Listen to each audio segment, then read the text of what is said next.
Comme ça, vous avez cette mosquée. Alors, les musulmans en Chine, il y a 10 minorités. Totalement 30 millions. La plupart se trouvent au nord-ouest de Chine, le long de la route de la soie. Ici, c'est le départ de la route. Le peuple de notre région, c'est le peuple Hui. C'est un peuple spécial à cause de mariage mixte de l'époque. Jusqu'à aujourd'hui, pas d'alcool, pas de cigarette. Voilà, ça c'est pareil. Et puis à Xi'an, les musulmans, il y a environ 5% de la population, c'est-à-dire environ 400 000, avec 14 mosquées. Celle-ci, c'est la plus grande, aussi ouverte aux touristes. Les autres, non. Et cette mosquée fonctionne encore. C'est surtout vendredi très animé. Les autres jours, il y a aussi des gens qui arrivent. C'est construit au 9e siècle. Il y a 4 cours. La salle des prières se trouve dans la 4e cour. Et là, encore une, c'est que les musulmans en Chine, comme une minorité,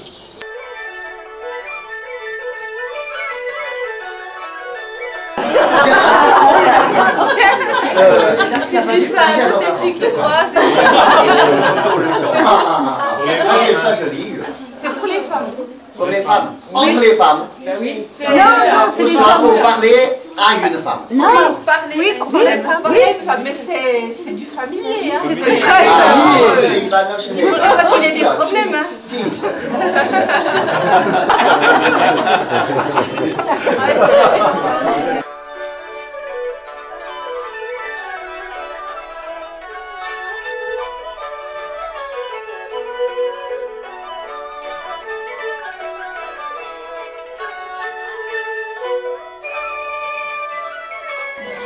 Ça dépend. Et à l'intérieur, c'est pavé de tapis. Dedans, c'est possible pour 1000 personnes à faire des prières. Cette mosquée, c'est pas la plus grande mosquée de Chine, mais c'est une mosquée connue en Chine. Encore, peut-être, quand on parle les musulmans, ce que vous pensez tout de suite, les choses arabes en Europe. Il y a une différence, c'est que les musulmans en Chine, d'abord, ce sont des Chinois musulmans. Déjà plus de 1300 ans en Chine. Et puis, une autre différence, c'était pour le commerce et aussi pour prêcher la religion. Ils arrivaient ici. Ce n'était pas à cause d'un besoin de Chine à les inviter à habiter en Chine. Donc, c'est pas tout à fait pareil. En Europe, c'est depuis 50 ans seulement, à cause des besoins de l'époque. Ça fait peut-être des Chinois musulmans. Après la religion, pour le travail, le commerce, pareil que les Chinois. Il n'y a pas de différence. Ça dépend de la compétence. Dans le travail, nous sommes souvent leur restaurant dans le quartier musulman. C'est la machine de l'argent. Ça roule très bien. C'est vrai?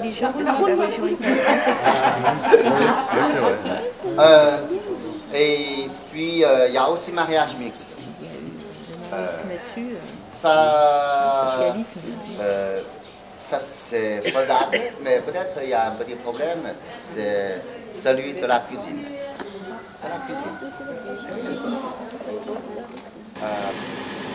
La sculpture sur jade est en Chine, un art vieux de plus de 3000 ans.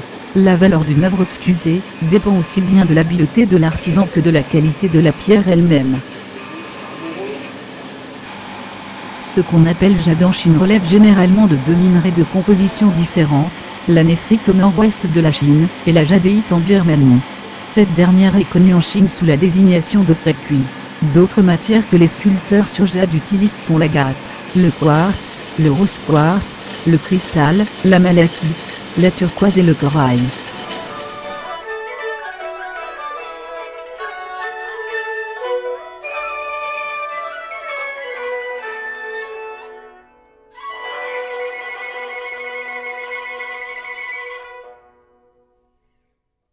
Le bureau des monuments historiques. C'est deux, ouais, c'est pas pareil. Encore les pagodes, il y a de formes différentes. Aussi matières différentes. En pierre, en bois, en brique ou pierre, bois mélangé. C'est seulement un symbole. Quant à cette pagode, c'est en brique à 7 étages, haut de 64 mètres. Quand on regarde la pagode, si vous voulez, par rapport au niveau de toiture de la salle de prière, c'est un peu penché à gauche.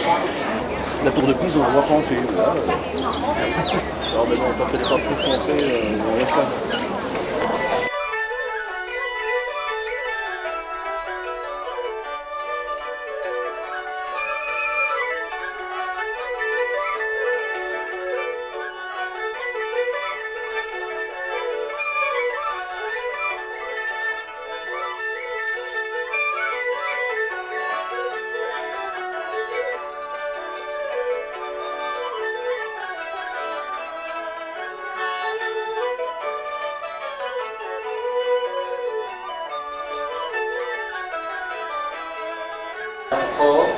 On fait des prières auprès d'elle.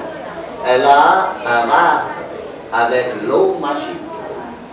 Et là, il y a branche de saule. Quand elle met la branche de saule dans le vase et elle tremble, quelques gouttes d'eau tombent dans le monde humain. C'est déjà une pluie. Et puis, vous avez le fameux moine, vous avez le Bouddha priant. Il rigole toujours et avec un courant. Son courant, ce n'est pas à cause de la pierre. Il y a une phrase. Donc aujourd'hui, Bouddha priant, c'est déjà comme un porte-bonheur pour les Chinois. À les deux côtés, il y a des gardiens célestes pour attaquer les démons. Ça vous montre non seulement le bouddhisme, surtout une partie de la conception des Chinois.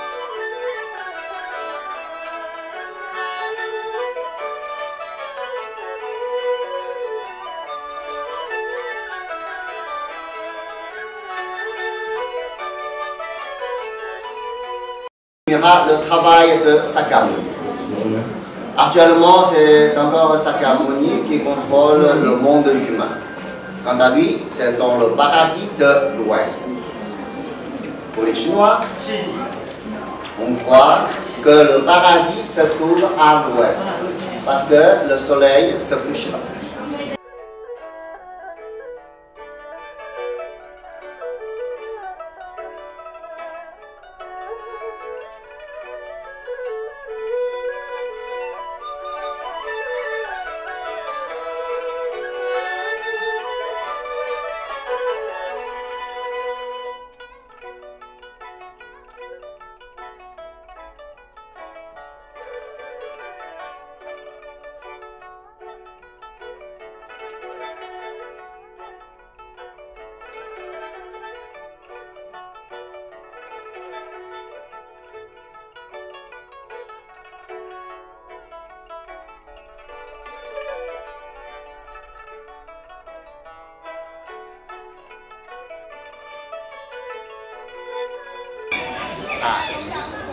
Bon, et puis, pour un stupa, regardez par exemple là, vous avez une petite stèle incrustée, dessus marqué le nom de moine et la date de la mort.